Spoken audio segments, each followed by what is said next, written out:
Hello' student, আজি তুমি য'ত আছা সেয়া মাত্ৰ আৰম্ভণি। পৰীক্ষাৰ আগৰ এই সময়টোৱে তোমাৰ জীৱনৰ এক বিশেষ পৰ্যায়ৰ সূচনা। প্ৰত্যেকৰ পৰা শিকি তুমি নিজক সাৰথি কৰিব ট্ৰাই কৰা। পৰীক্ষাৰ বাবে সম্পূৰ্ণৰূপে প্ৰস্তুত হ'বলৈ প্ৰথমে নিজৰ লক্ষ্য নিৰ্ধাৰণ কৰা। তুমি যদি তোমাৰ নিজৰ লক্ষ্যৰ মতে তুমি একান্ত মনে কোনো ধৰণৰ ডিষ্ট্ৰেকশ্যন নলৈ তুমি নিজে যদি কাম কৰি যোৱা, তুমি তোমাৰ সফলতাৰ এক পাহ আগতে থাকিবা।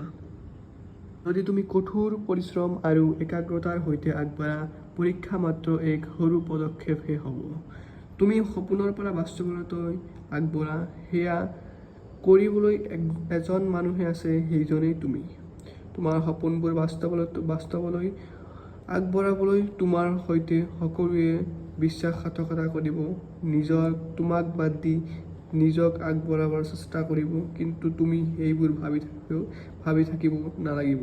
তুমি নিজে নিজৰ সপোনটো পূৰণ কৰিবলৈ সকলো ত্যাগ কৰিব লাগিব। শিক্ষকসকলৰ পৰা সহায় লোৱা আৰু বন্ধুবৰ্গৰ পৰা উৎসাহ লোৱা, এইটোৱেই হ'ব তোমাৰ জীৱনৰ এক প্ৰতিশ্ৰুতি। পৰীক্ষা মাত্ৰ এখন পৰীক্ষা নহয়, ই হৈছে তোমাৰ মনোবল, দৃঢ়তা আৰু আত্মবিশ্বাসৰ পৰীক্ষা।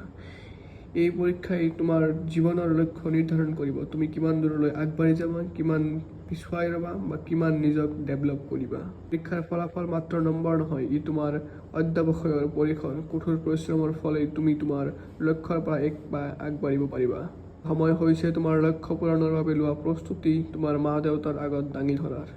আৰু এই প্ৰস্তুতিত তুমি যদি পিছুৱাই যোৱা, তেন্তে তোমাৰ মা-দেউতা, তোমাৰ সমাজ, তোমাৰ গাঁও, তোমাৰ দেশৰ মানুহে তোমাক কিন্তু কোনো ধৰণে আগুৱাই লৈ যাবৰ চেষ্টা নকৰে, তোমাক সকলোৱে পিছতহে দাঙি ধৰিব। সপোনৰ পৰা সঁচা সাফল্যলৈ আগবঢ়োৱাৰ একমাত্ৰ তুমিয়েই যে তুমি তোমাৰ সপোনবোৰ সফলতালৈ আগবঢ়াব পাৰিবা। তুমিয়েই একমাত্ৰ তোমাৰ সফলতাৰ পিছত থকা মানুহজন, যিজনে দিন ৰাতি কষ্ট কৰি, দিন ৰাতি ত্যাগ কৰি পঢ়ি নিজৰ লক্ষ্যস্থানলৈ আগবঢ়াৰ চেষ্টা কৰি আছে। আৰু এই পৰীক্ষাৰ ফলাফল তোমাৰ নহয় মাথো তোমাৰ মা-দেউতা, তোমাৰ শিক্ষক-শিক্ষয়িত্ৰী, তোমাৰ বন্ধুবৰ্গ সকলোৰ কিন্তু এই মাৰ্কৰ জৰিয়তে পৰিচয় দিব। কাৰণ আজিৰ সমাজত যদি তোমাৰ মাৰ্ক বেয়া, তোমাক কিন্তু সমাজত কোনেও ঠাই নিদিয়ে।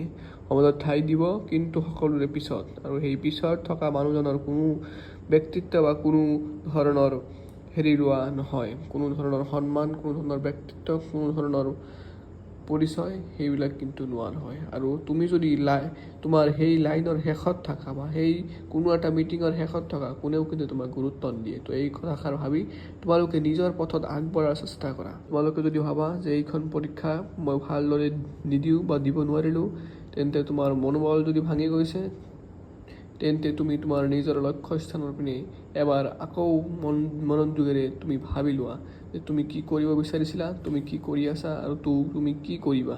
যদি তুমি তোমাৰ লক্ষ্যস্থানৰ পৰা অলপ দূৰত আছা, তেন্তে তোমাৰ লক্ষ্যস্থানখন বহুত ভালদৰে আৰু বহুত দৃষ্টিৰে আকৌ ছেট কৰা উচিত। তুমি তোমাৰ লক্ষ্যস্থানখন পাহৰি গৈছা, তুমি তোমাৰ লক্ষ্যস্থানৰ প্ৰতি গুৰুত্ব দিয়া নাই, তুমি তোমাৰ মা-দেউতাৰ সপোনবোৰ পূৰণ কৰিবলৈ চেষ্টা কৰা নাই, তুমি তোমাৰ নিজৰ সপোনৰ পৰা ব্যৰ্থ হৈ আছা, তুমি তোমাৰ নিজৰ সপোনবোৰ পূৰণ কৰিবলৈ চেষ্টা কৰিব পৰা নাই, তুমি সকলোৰে পিছত দৌৰি আছা। ছাত্ৰীসকল, সদায় নিজক আগত ৰাখিবলৈ চেষ্টা কৰিবা, কাৰণ এই কম্পিটিশ্যনৰ মাজত তোমাক যদি আগুৱাই ধৰিব পৰা নাই, তোমাক কোনো সমাজেও, কোনো বন্ধুবৰ্গই, কোনো শিক্ষক-শিক্ষয়িত্ৰীয়েও তোমাক কিন্তু আগুৱাই লৈ যাবলৈ চেষ্টা নকৰে, বা কোনোৱেও তোমাক কিন্তু সেই যিটো টপাৰৰ লিষ্ট বা সেই ভাল ছাত্ৰ ছাত্ৰীৰ লিষ্ট, ভাল সপোনবোৰ দেখা, সেই লিষ্টৰ পৰা কিন্তু তুমি বাদ পৰি যাবা। আৰু তুমি যদি এতিয়াৰ পৰাই যদি পিছৰ শাৰীৰে যদি থিয় দিব বিচৰা, তেন্তে কিন্তু জীৱনত কেতিয়াও আগৰ শাৰীত থিয় দিব নোৱাৰিবা।